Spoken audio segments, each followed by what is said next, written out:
But it's entertaining. But it's entertaining. You know, we were talking about muting. Reno was telling me earlier. She's like, "Well, you're holding me down. You're muting me." And I said, "No. The only way I would hold you down is if your name started with a D and ended with an Emmy." But thank you. And then we just gonna put it out there.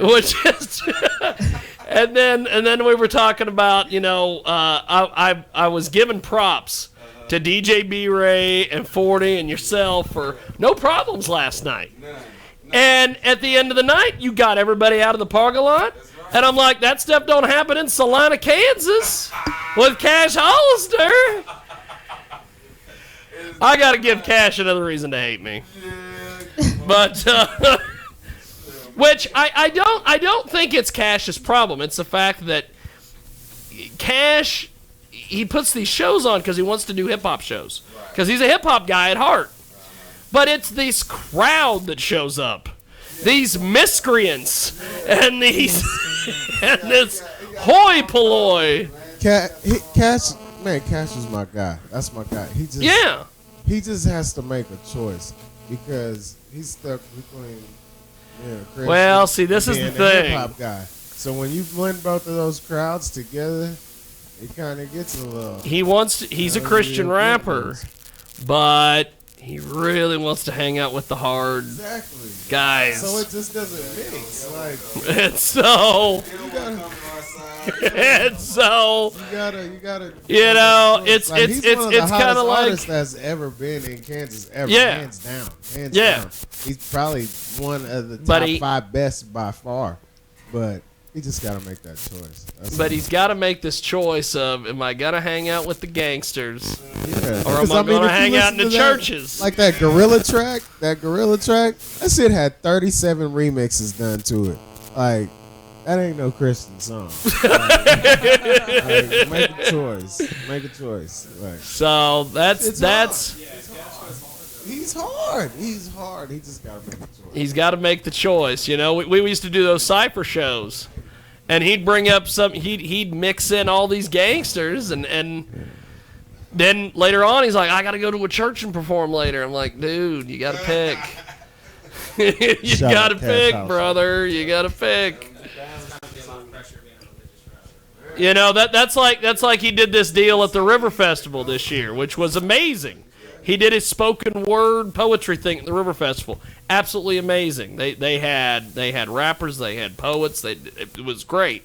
But then he did an open mic portion where he had some of his people from some of his open mic. Well, they get up there and they're dropping F-bombs and yelling this and yelling that. And then he's over there standing in the corner going, fuck, this is a family show. And I'm like, you gotta pick, baby. Wow. You gotta pick. He had this, and I wish I would have got this on tape, but my camera the batteries need to be changed. But there was this little girl who got up there, and she was talking about how he was an inspiration to her and all this stuff, and it was a really cool little story. And then she started reading this poem, and then all of a sudden, in the middle of nowhere, she's like, fuck, as loud as she could. And there's little kids in the audience, and I'm like, uh-oh. There was people walking by with their kids, and they're like, oh, let's check out the poetry. Well, they moved on pretty quick. But, I mean, it's the thing. You got to pick. Are you going to do poetry in the park, or are we going to have gangster shit? Like, what are we doing? No, man, let me stick up for one. Why can't we have both, right? Why can't we do both? Okay. And see, that's the idea with doing the family show at the Flag Theater and then the after party at Vic's. You have your family show, then you have your adult show. And then Reno gets to go to both. So it all works. Now, did y'all enjoy yourself? Michael, did y'all enjoy yourself last? Oh, that was a blast. Yeah. That was a hell of a deal. And what's great is we have two people from Wichita who are here today, who we're going to talk to here in a minute. They are basically, they said that they are jealous of the fact that what you guys were doing last night, they wish they could do that in Wichita. It's just kind of surprising that you can come to a smaller town and then have bigger crowds than you have at a big town. It might be because there's more stuff going on, you know what I mean, or something. But we got to figure out the formula because we got to figure it out. There was a lot of stuff going on. We got to figure out that format. We all come together, man. I mean, we could do this in any city. Well, they were talking about McPherson. Dude, we just did McPherson was hella hot 2 weeks in a row, and so them. Yeah, 2 weeks ago we was out there, and it was hard. Like there was tons of people, and the support was good too. It wasn't just that there was a lot of people standing around being cliquey. The support was really good too. Like people were into it. So I don't know, man. We got to figure the formula out. We got a little crowd pulling, but I mean, when you can get everybody's crowds together, you know what I mean. Like you're saying, teamwork make the dream work, but people really ain't down for that a lot of the time. So that's something we drive down. I'll give you one name, Mike Game, but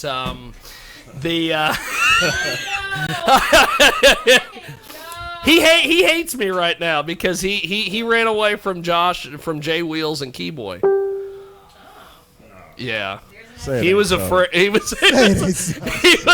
Let me tell you something.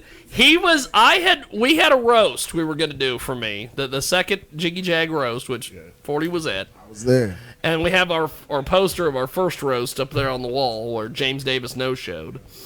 And I was going to have all these rappers and everybody show up, and I was going to have Coster and people show up. We're going to do these performances, all these things. Well, then Mike Game gets a hold of me, and he's like, well, Keyboy's been talking smack on me. And I said, Keyboy? Keyboy's like 130 pounds soaking wet. What are you doing? And he's like, well, I'm not coming because I'm afraid him and his crew are going to jump me. And I go, Jay Wheels? And so he was afraid Jay Wheels.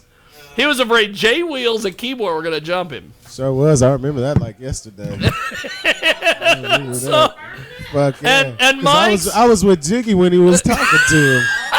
And we were having a good old laugh about that. And he's like, I'm not coming up there. I'm going to get jumped. And I'm like, jumped?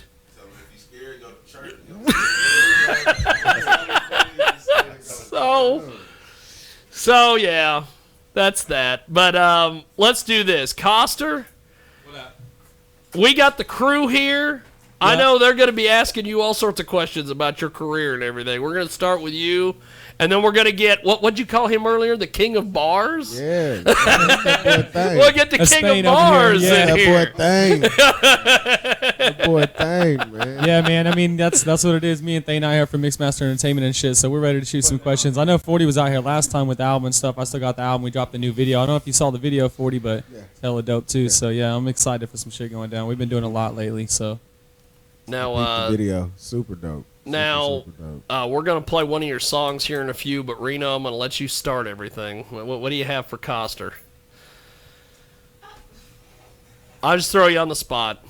I know, you always do that. Why do you think Nate doesn't come down and co-host anymore? Or Andrew. or Andrew, or Israel. No, although Israel was always here to promote himself, but go ahead. Oh, well, that's another story. I love Israel to death, but that's why he was here. I can't never. I know, I see you too. All right, go. I honestly think the first time I saw you perform was at Barleycorn. Oh, for like an open mic or something then, huh? I think so. I don't know, because I think it was a lot of different ones. Then I think the next time I saw you again was your brother almost got me beat up. My brother? I think it was your brother. No, he was getting hyped at bet. That show. Yeah, I think I remember went down. He wasn't about to get me beat up. Yeah, he didn't have a good night that night either. So. Oh, but anyways, he didn't have a good night. Hey, he told me he was taking a cab home like 6 times. I didn't even know he was at the fucking bar. So. By the time I left, he was in some shit. Wow. So, yeah, he was feeling good that night. Yeah, a little too good. No, you've been actually doing this for quite a while. Who all have you worked with? A lot of people, man. When I first started, I mean, it was really just me trying to find a place to record. You know what I mean? That's really the hardest step in the beginning. So little people in their basement, you know what I mean? Go to the basement and think you're doing some shit. Drama, really. Probably the first person with some legit shit going on that I worked with. Now it's Mixmaster Jacob Mueller, you know what I mean, records all our stuff. I worked with Crim, Elements, King Kansas, I mean, a lot of different people trying to put together shows like with Animosity helps us out. He gets Thane shows all the time and Nana, so they're really doing some stuff for Thane a lot. And I mean, we work with everybody we can work with, you know what I mean? But I've worked with a lot of people. I've been in it for like maybe 6 years, really, and just starting to gain some traction on some stuff. That's really cool. Who all are you still hoping to work with? Oh, man. A lot of people. Ant's really hip-hop. I like Ant a lot. I mean, damn, I don't know, man. There's so many people out here. Aftermore, I love their stuff. Aftermore's really dope. I've talked to them and chopped it up with them a lot. So, I mean, they're doing a lot of stuff. I've worked with Chris Hightower and Polly's Productions. I mean, I've really done a lot of stuff with a lot of people. I don't know if I have set a list of people that I want to work with yet. I don't think I've even think about it. So I just wait for opportunities to come up, and I'll hear people in songs that I do, and I want to get them on the track. So I would love to see you perform with Aftermore. Yeah, I think it'd be really live. I love it. There you go, So Skeeter set Rock. that up. Aftermore, Okay, if you're listening. There you go, Skeeter Rock. Right. 40 somebody. Fame, you hear me, right? I really like them. Yeah, I'd like to do. I like to do a lot of stuff more like this too. You know what I mean? Promotional stuff. Like I'm glad I finally get to be with you on the radio. We've been talking to. Awesome. Yeah, I mean a lot of stuff like that. We got Thane's going to be in Royce. He'll tell you about that, going to the 93.5 and stuff. And I'm going to submit, so we'll be on there doing some things, and really just trying to get out of state. That's the big thing for me right now. So I understand that. Well, definitely, I would love to have you at the studio at 95.9. Forget all 93.5. I get exposure where I can, man. You know. Yeah, but I'd love to come in the studio anyway. So you know we vibe already. So we will definitely set that up then. That's what's Appreciate it. No problem.